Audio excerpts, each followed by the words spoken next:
27 мая для мусульман всего мира начался священный месяц Рамадан. Он продлится до 25 июня. В это время особое внимание уделяется всему, что связано с исламом и его традициями. Так в кафе «Республика» прошел кулинарный мастер-класс для детей. Организаторами выступили представители МФК «Зауралье», местной общественной организации «Вперед Сибай» и мечети Таква. Цель мероприятия не только научить ребят готовить, но и дать им знания о мусульманской еде.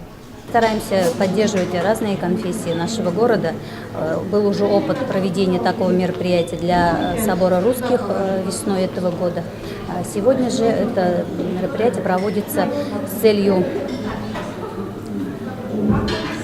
того, чтобы детей приобщать к национальной культуре, к национальным блюдам мусульманским, для того, чтобы они знали, что можно употреблять в этот месяц, от чего нужно воздерживаться.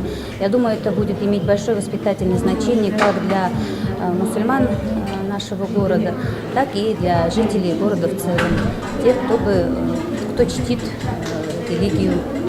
Кураторы мастер-класса детально объяснили своим маленьким слушателям, какую пищу запрещает ислам, какие ингредиенты нельзя использовать для приготовления еды, что значит слово «халяль» и многое другое. Под руководством наставников дети учились готовить чак-чак, соблюдая традиции башкирского рецепта. Обычно употребляем халяльную еду, то есть это что значит?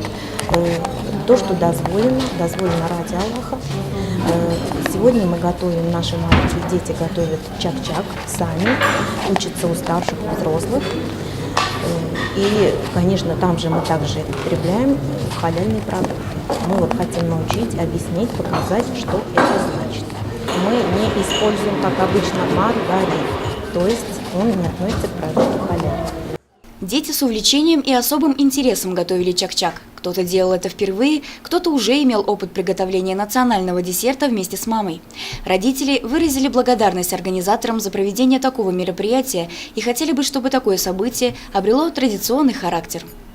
Евдокия Титаренко, Данила Либаев, Радмир Исенгулов, Гульгина Раскильдина, телекомпания СТВ.